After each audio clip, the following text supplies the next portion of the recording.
بسم اللہ الرحمن الرحیم۔ السلام علیکم دوستو، دنیا بھر کی خبروں میں آج آپ سنیں گے، لیکن اس سے پہلے اگر ہو سکے تو لائک اور سبسکرائب کا بٹن ضرور دبا لیں۔ شکریہ۔ امریکہ اور اسرائیل کے درمیان نئے 10 سالہ سیکیورٹی معاہدے پر غور کیا جا رہا ہے۔ اسرائیل امریکہ کے ساتھ نئے 10 سالہ سیکیورٹی معاہدے پر بات چیت کر رہا ہے، جس میں براہ راست فوجی امداد کی بجائے مشترکہ دفاعی منصوبوں کو ترجیح دی جائے گی۔ موجودہ مفاہمتی یادداشت 2028 میں ختم ہو رہی ہے، جس کے تحت اسرائیل کو سالانہ 3.8 ارب ڈالر کی امریکی فوجی امداد ملتی ہے۔ اسرائیلی حکومت کا کہنا ہے کہ آئندہ معاہدے میں نقد امداد بتدریج کم کر کے مشترکہ فوجی اور دفاعی منصوبوں پر توجہ دی جائے گی۔ فائنینشیل ٹائمز کا کہنا ہے کہ براہ راست مالی امداد مفت رقم جو سالانہ 3.3 ارب ڈالر ہے اور امریکی اسلحہ خریدنے کے لیے مختص کی جاتی ہے۔ اسرائیل کا کہنا ہے کہ اسرائیل موجودہ اور آئندہ مشترکہ فوجی ترقیاتی منصوبوں کے تسلسل پر الگ الگ بنیادوں پر بات چیت کرنا چاہتا ہے، نہ کہ لازمی طور پر کسی نئی طویل المدتی مفاہمتی یادداشت کے تحت۔ دوستو، یاد رہے کہ سابق امریکی صدر جو بائیڈن کی انتظامیہ نے اسرائیل کو 8.7 ارب ڈالر کی اضافی فنڈنگ بھی فراہم کی تھی، جس میں غزہ اور دیگر علاقوں میں استعمال ہونے والے فضا سے زمین پر مار کرنے والے ہتھیاروں کے ذخائر کی دوبارہ تکمیل شامل تھی۔ اسرائیلی حکومت نے دوستو یہ بھی بتایا کہ 2024 میں انجام دی گئی اسرائیلی خفیہ کارروائی یعنی گریم پیپر، جس میں ہزاروں دھماکہ خیز پیجر استعمال کیے گئے تھے، اس پر تقریباً $300 ملین لاگت آئی تھی۔ سیکرٹری جنرل نیٹو نے اپنے بیان میں کہا ہے کہ نیٹو تنظیم ایران کا مقابلہ کرنے میں مداخلت نہیں کرتی۔ ایران کے معاملے میں ہم صرف اس وقت ان کے ساتھ شامل ہیں جب ایران شمالی کوریا، روس اور چائنا کے ساتھ تعاون کرے۔ جنرل سیکرٹری نے ایران کے اندرونی معاملات میں مداخلت اور ایران کو غیر مستحکم کرنے کے لیے امریکہ اور صہیونی حکومت کی کوششوں کا ذکر نہ کرتے ہوئے کہا کہ اگر یہ ایران کی اپنی داخلی صورتحال سے متعلق ہے، جس کے بارے میں یقیناً میں بہت زیادہ فکر مند ہوں، تو ہم سب کو تشویش ہے۔ یہ ایک ایسا مسئلہ نہیں ہے جس میں نیٹو مداخلت کرنا چاہتا ہے، کیونکہ نیٹو کی توجہ گرین لینڈ کی طرف مرکوز ہے۔ نیٹو کے سیکرٹری جنرل کا یہ تبصرہ دوستو ایک ایسے وقت میں سامنے آیا ہے جب یورپی حکومتوں نے حالیہ دنوں میں ایران میں بدامنی اور بدامنی کے شعلوں کو بھڑکانے کے لیے انسانی حقوق کے اشارے کرنے کی کوشش کی ہے۔ مثال کے طور پر دوستو، جرمن چانسلر نے شہریوں پر فائرنگ کرنے والے تخریب کاروں کے خلاف ایرانی سیکیورٹی فورسز کی مزاحمت کے جواب میں ایران سے کہا تھا کہ تشدد کمزوری کا آلہ ہے۔ اس کے علاوہ انہوں نے 12 روزہ جنگ کے دوران، جس کے نتیجے میں 1100 سے زائد ایرانی شہید ہوئے تھے، ان کا کہنا تھا کہ یورپی حکومتوں کو اسرائیل کا شکر گزار ہونا چاہیے، کیونکہ اسرائیل ایران کے خلاف مغربی دنیا کی جانب سے گھناؤنا کام کر رہا ہے۔ وینزویلا کے جائز صدر کی گرفتاری میں دوستو صدر ٹرمپ کی انتظامیہ کی کارروائی کے حوالے سے یورپی ممالک کی خاموشی ایک اور معاملہ ہے جو ان ممالک کے انسانی حقوق کے اشاروں سے خالی پن کو ظاہر کرتا ہے۔ دوسری جانب یورپی ممالک ایرانی عوام کے لیے ہمدردی کا مظاہرہ کر رہے ہیں، جبکہ وہ خود بھی امریکی پابندیوں کی پالیسیوں پر عمل کرتے ہوئے اور ایرانی عوام کے لیے روزی روٹی کا بحران پیدا کر رہے ہیں۔ بھارت کی ریاست مغربی بنگال میں انتہائی مہلک نیپا وائرس نے بھارت کے نظام صحت کو دوستو ہلا کر رکھ دیا۔ یہ وبائی لہر باراسات شہر کے ایک نجی ہاسپٹل سے شروع ہوتی ہے، جہاں اب تک 5 کیسز کی تصدیق بھی ہو چکی ہے، جن میں 3 طبی عملے کے ارکان ہیں جو مریضوں کا علاج کر رہے تھے۔ متاثرہ مریضوں کو فوری طور پر کولکتہ کے متعدی امراض کے ہاسپٹل منتقل کر دیا گیا۔ وائرس کے پھیلاؤ کو روکنے کے لیے تقریباً 100 افراد کو سخت طبی نگرانی اور قرنطینہ میں رکھا گیا ہے۔ پہلی بار 1998 میں دریافت ہونے والا نیپا وائرس، جو جانوروں کو بنیادی طور پر چمگادڑوں سے انسانوں میں منتقل ہوتا ہے، عالمی ادارہ صحت WHO کے مطابق اس کی شرح اموات 40 سے 75% تک ہے، جو اسے کورونا سے کہیں زیادہ خطرناک بنا دیتا ہے۔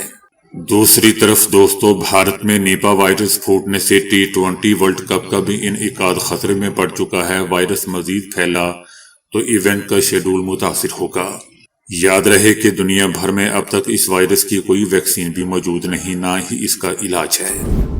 اسرائیل میں سیکیورٹی اور انٹیلیجنس حلقوں کے اندر اس تشویش میں اضافہ ہو رہا ہے کہ ایران کے خلاف متوقع نئی جنگ جو ممکنہ طور پر امریکی حملے کے تناظر میں ہوگی، گزشتہ جون میں ہونے والی 12 روزہ جنگ کے مقابلے میں کہیں زیادہ پیچیدہ، طویل اور معاشی طور پر تباہ کن ثابت ہوگی۔ ایک اعلیٰ اسرائیلی انٹیلیجنس اہلکار کا کہنا ہے کہ ایرانی قیادت اس نتیجے پر پہنچ چکی ہے کہ اسرائیل ایک چھوٹا اور گنجان آبادی والا ملک ہے جو طویل اور شدید حملوں کی صورت میں آسانی سے متاثر ہو سکتا ہے۔ ان کا کہنا تھا کہ دونوں فریقوں نے 12 روزہ جنگ سے اہم سبق سیکھے ہیں جس کے اثرات آئندہ کسی بھی محاذ آرائی سے واضح ہوں گے۔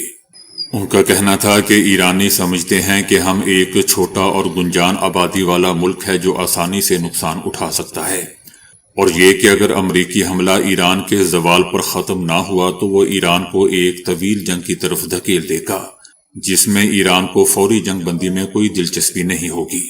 ایران پر امریکی حملہ ضروری نہیں کہ صرف فضائی حملوں تک محدود ہو۔ امریکی اس وقت ایران پر خفیہ طریقوں سے حملہ کرنے کے راستے تلاش کر رہے ہیں۔ ان کے پاس دیگر آپشنز بھی موجود ہیں۔ وہ خصوصی فورسز بھیج سکتے ہیں یا اپنی خفیہ ایجنسیوں کو استعمال کر سکتے ہیں۔ رپورٹ میں دوستو یہ بھی دعویٰ کیا ہے کہ وینزویلا پر حملہ اور صدر نیکولس کو اغوا کی کوشش کے دوران امریکی فوج نے ایک ایسا صوتی ہتھیار استعمال کیا جو اس سے پہلے کبھی وینزویلا کے فوجیوں کے خلاف استعمال نہیں ہوا تھا، بلکہ کسی کے خلاف بھی استعمال نہیں ہوا تھا۔ اس ہتھیار کے نتیجے میں دوستو نیکولس کا دفاع کرنے والے فوجیوں کی ناک اور کانوں سے خون بہنے لگا تھا اور وہ اپنی ذمہ داریاں ادا کرنے سے قابل نہیں رہے تھے۔ رپورٹ میں بتایا گیا ہے کہ امریکہ ایران پر ممکنہ حملے میں بھی ایسے ہتھیار استعمال کر سکتا ہے، تاہم اس سے اسرائیل کو پہنچنے والے نقصان میں لازمی طور پر کمی نہیں آئے گی، بلکہ اسرائیل یہاں سے پھر تباہ ہو جائے گا اگر ایسے ہتھیار استعمال کیے گئے تو۔ رپورٹ میں بتایا گیا ہے کہ یہاں تک کہ اگر امریکہ ایران پر فضائی حملوں کی بجائے جدید ہتھیاروں کے ذریعے حملہ بھی کرے تب بھی غالب امکان ہے کہ ایران اسرائیل پر جوابی حملہ کرے گا۔ رپورٹ میں کہا گیا ہے کہ اگر ایران کے خلاف نئی جنگ ہوتی ہے تو اس کا ہدف ایران کے نظام کو گرانا ہوگا، اور ایسی جنگ کی نوعیت اور مدت کا اندازہ لگانا انتہائی مشکل ہے۔ جبکہ دوسری طرف صہیونی تجزیہ کاروں کا کہنا ہے کہ امریکی حملہ ایران کے زوال کا باعث تو نہیں بنے گا، بلکہ ایران کو ایک طویل جنگ کی طرف دھکیل دے گا جو اسرائیل کے لیے مصیبت بنے گا، اور پھر جس میں ایران کے لیے فوری جنگ بندی کی کوئی خواہش نہیں ہوگی۔ رپورٹ میں دوستو یہ بھی بتایا گیا ہے کہ ایران پر بار بار حملہ کرنے کی اسرائیل کی صلاحیت محدود ہے، اگرچہ اسرائیلی فضائیہ اس سطح پر واپس آ چکی ہے جو 6 اکتوبر 2023 میں غزہ جنگ سے پہلے کی تھی، مگر یہ تیاری صرف 21 دن کی جنگ کے لیے ہے، نہ کہ 2 سالہ طویل تنازع کے لیے یا سالوں کے لیے۔ اسرائیلی تجزیہ کاروں کا دوستو یہ بھی کہنا ہے کہ ایک اور طویل جنگ اسرائیلی لڑاکا طیاروں کے مزید بوسیدہ ہونے کا باعث بنے گی۔ ان طیاروں کی آپریشنل عمر کا اندازہ ان کے بنانے والوں کے فراہم کردہ ڈیٹا کی بنیاد پر لگایا جاتا ہے، تاہم گزشتہ 2 سالوں کے دوران ان کے شدید اور مسلسل استعمال نے اسرائیلی فوج کے لیے ان کی عملی عمر کو 3 سال کم کر دیا ہے۔ اس حقیقت سے بھی انکار نہیں کیا جا سکتا کہ ایک اور جنگ اسرائیلی معیشت کے لیے بھاری قیمت لے کر آئے گی، جس میں بڑے پیمانے پر کام کاج کا رک جانا، سرمایہ کاروں کا خوف، اسرائیل سے نقل مکانی اور دفاعی اخراجات میں نمایاں اضافہ شامل ہوگا۔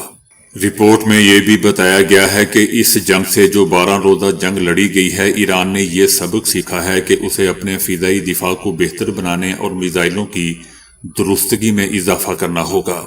اگر ایران اپنے میزائلوں کی درستگی بہتر بنانے میں کامیاب ہو جاتا ہے تو اسرائیل کو آئندہ ہر جنگ میں اپنے دفاع پر مزید اخراجات کرنا پڑیں گے۔ دوستو بتایا جا رہا ہے کہ امریکی حملے میں تاخیر کی ایک وجہ امریکہ میں یہ سمجھ بوجھ بھی تھی کہ ایران میں امریکی فوج کا بینک آف ٹارگٹس یعنی اہداف کی فہرست اتنی معیاری نہیں ہے، اور یہ کہ ایران اپنے میزائل لانچنگ مقامات کو مشرق کی طرف منتقل اور چھپا رہا ہے تاکہ امریکہ کا حملہ مشکل ہو جائے، اور اس کے نتیجے میں اسرائیلی فضائی دفاعی نظام پچھلی جنگ کے مقابلے میں کہیں زیادہ ایرانی میزائلوں کے خطرے سے دوچار ہو جائیں گے۔ امریکی میڈیا نے دعویٰ کیا ہے کہ صدر ٹرمپ کی انتظامیہ ایران سے نئی ڈیل کے لیے 4 شرائط عائد کرنا چاہتی ہے۔ ان شرائط میں افزودہ یورینیم کی ایران سے مکمل منتقلی، مقامی سطح پر یورینیم کی افزودگی کو روکنا، طویل فاصلے تک مار کرنے والے میزائلوں کی حد بندی اور علاقائی پراکسی سے تعاون بند کرنا شامل ہے۔ دوستو، مجھے یقین ہے کہ ایران ان شرائطوں کو کبھی نہیں مانے گا، بلکہ ایران نے واضح کر دیا ہے کہ ایران نے امریکہ اور اسرائیل کو خبردار کرتے ہوئے کہا تھا کہ کسی بھی قسم کے حملے کو مکمل جنگ تصور کیا جائے گا۔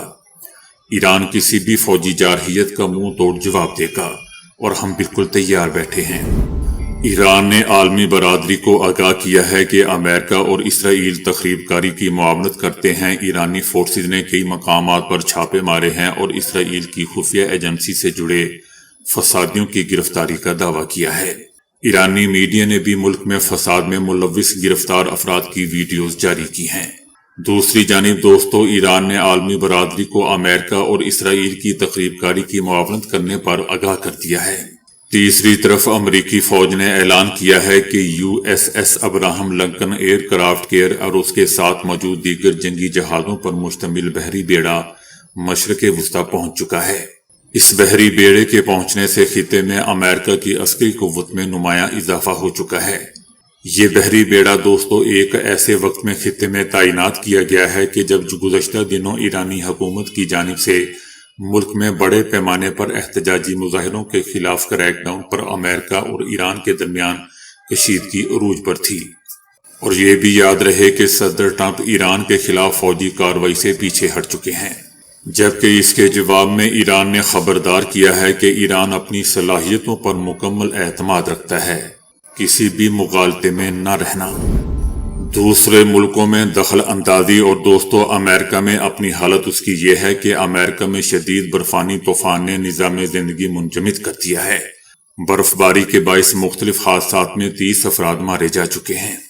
Washington, new York, Texas, Oklahoma, new Jersey سمیت درجنوں ریاستوں میں سرد ہواؤں کے ساتھ شدید برف باری اور بارش جاری ہے۔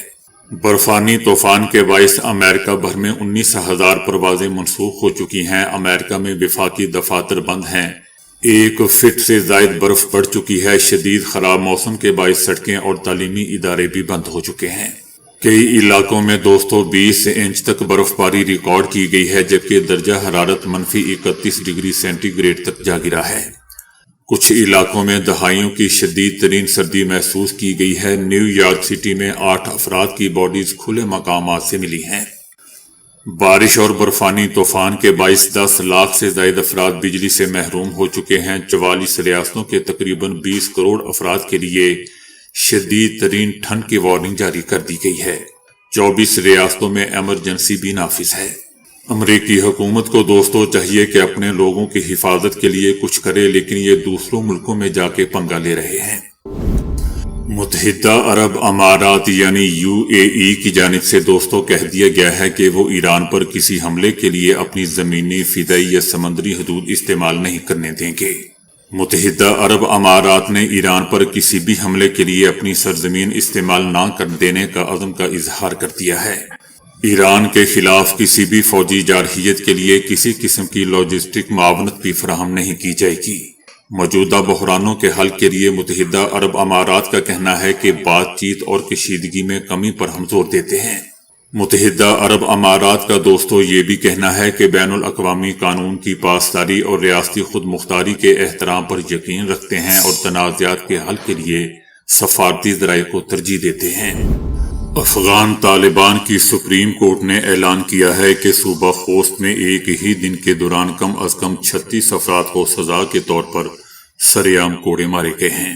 عدالت کا کہنا ہے کہ سزا پانے والے افراد کو 10 سے 29 کوڑے لگائے گئے، جبکہ انہیں 1 سے 2 سال قید کی سزا بھی سنائی گئی۔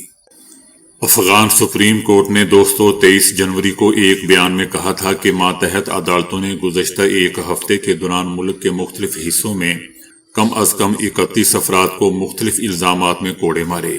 یہ سزائیں کابل، فاریاب، بلخ، ننگرہار اور ہرات میں دی گئیں۔ طالبان حکومت بھی اس سے پہلے بتا چکی ہے کہ سال 2025 کے دوران افغانستان بھر میں مختلف الزامات کے تحت کم از کم 6 افراد کو سزائے موت جبکہ 1118 افراد کو کوڑے مارے گئے۔ جمعیت علماء اسلام کے رہنما حافظ حمداللہ کا کہنا ہے کہ دوسری شادی کا کوئی ارادہ نہیں ہے، لیکن اگر غصہ آ گیا تو قانون توڑنا پڑا تو 16 سالہ لڑکی سے بھی شادی کر لوں گا۔ ان کا کہنا تھا کہ مولانا فضل الرحمان کو مشورہ دیتا ہوں کہ بیرون ملک کے دورے سے واپسی پر چاروں صوبوں میں اجتماعی شادیوں کا اہتمام کریں۔ حافظ حمداللہ کا کہنا تھا کہ ہم قانون کو پاؤں تلے روندیں گے، کیونکہ جو قانون قرآن و سنت کے منافی ہو ہم اس کو تسلیم نہیں کریں گے۔ ان کا کہنا تھا کہ یہ آئین میں موجود ہے کہ قرآن اور سنت کے خلاف کوئی قانون سازی نہیں کی جائے گی۔ سندھ کابینہ نے سانحہ گل پلازہ میں شہید ہونے والے کے اہل خانہ کو 1 کروڑ روپے فی کس دینے کی منظوری دے دی ہے، اور دوستو ہم سب جانتے ہیں کہ یہ اعلان پیپلز پارٹی کی طرف سے آیا ہے۔ اس منظوری کا کیا بنے گا یہ بات بھی ہم سب لوگ جانتے ہیں۔ بہرحال وزیر اعلیٰ سندھ مراد علی شاہ کی زیر صدارت ہونے والی صوبائی کابینہ کے اجلاس میں بتایا گیا کہ سانحہ گل پلازہ میں متاثر ہونے والے دکانداروں کو 5 لاکھ روپے کچن اور یوٹیلٹی اخراجات کے لیے کمشنر کے ذریعے ادا کیے جا رہے ہیں۔ اور یہ بھی حیرت انگیز بات دوستو یاد رہے کہ اس سب کمیٹی میں صوبائی وزراء یعنی شرجیل انعام میمن بھی شامل تھے۔ ان سب نے مل کر فیصلہ کیا ہے کہ سانحہ گل پلازہ کے شہداء کے اہل خانہ کو 1 کروڑ روپے دیے جائیں گے۔ میں دہراتا جاؤں کہ شرجیل میمن جیسے لوگ دوستو یہ بات کر رہے ہیں۔ مقبوضہ وادی میں 27 جنوری کو سانحہ کپواڑہ کی برسی منائی گئی، جو بھارتی ریاست کی جبر کی ایک تلخ مثال کے طور پر یاد کی جاتی ہے۔ جیسا کہ ہم جانتے ہیں کہ 27 جنوری 1994 کو بھارتی قابض فورسز نے ضلع کپواڑہ میں پرامن اور نہتے شہریوں پر بلا اشتعال فائرنگ کی تھی، جس کے نتیجے میں 27 افراد شہید اور درجنوں زخمی ہوئے تھے۔ یہ واقعہ دوستو اس وقت پیش آیا تھا جب کشمیری عوام نے ایک دن قبل 26 جنوری کو بھارتی یوم جمہوریہ کا مکمل بائیکاٹ کرتے ہوئے بھارتی قبضے اور نام نہاد جمہوریت کو مسترد کر دیا تھا۔ عینی شاہدین کا کہنا تھا کہ فائرنگ کے بعد زخمیوں کو طبی امداد فراہم کرنے سے بھی روکا گیا، جبکہ مدد کے لیے آنے والے شہریوں پر بھی گولیاں برسائی گئیں۔ بعد میں بھارتی حکومت نے اس واقعے کی شفاف تحقیقات سے انکار کر دیا اور 1997 میں مقدمہ بغیر کسی ذمہ دار کو سزا دیے بند کر دیا گیا۔ آج بھی متاثرہ خاندان انصاف کے منتظر ہیں اور انسانی حقوق کی تنظیمیں اس واقعہ کو ماورائے عدالت قتل اور انسانی حقوق کی سنگین خلاف ورزی قرار دے رہے ہیں۔ بسنت پر اشتعال انگیزی روکنے کے لیے دفعہ 144 نافذ کر دی گئی ہے، جبکہ پتنگوں پر مقدس کتب، مذہبی مقامات یا کسی شخصیت کی تصویر لگانے پر مکمل پابندی ہوگی۔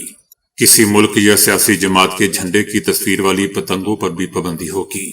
مذہبی اور سیاسی نقش و نگار والی پتنگوں کی تیاری، خرید و فروخت اور استعمال پر پابندی ہوگی۔ بسنت کے دوران بغیر تصویر، یک رنگی یا کثیر رنگی پتنگ استعمال کرنے کی اجازت ہوگی۔ دوستو اس وقت پنجاب حکومت کو یہ خوف لاحق ہو چکا ہے کہ کہیں عوام بسنت کے دنوں میں بھی پتنگوں پر 804 یا عمران خان کی تصویر نہ لگا دیں۔ لوگوں کا کہنا ہے کہ عمران خان کو روکو گے تو عمران خان تو رہے گا۔ بہرحال احکامات فوری نافذ العمل ہوں گے۔ قانون نافذ کرنے والے اداروں کو سخت کارروائی کی ہدایت کر دی گئی ہے۔ اس کے علاوہ دھاتی تار، نائلون یا شیشے سے لیپ شدہ ڈور کے استعمال پر بھی مکمل پابندی ہوگی۔ ایسے کسی بھی قانون کو توڑنے پر دوستو پتنگ بازی پر 5 سال قید اور 20 لاکھ روپے تک جرمانے کی سزا ہو سکتی ہے۔ ممنوعہ مواد کی تیاری یا فروخت میں ملوث افراد کو 7 سال قید اور 50 لاکھ روپے تک جرمانہ ہوگا۔ تو دوستو ابھی کے لیے اتنا ہی۔ ویڈیو کو لائک اور شیئر کرنے کا بہت بہت شکریہ۔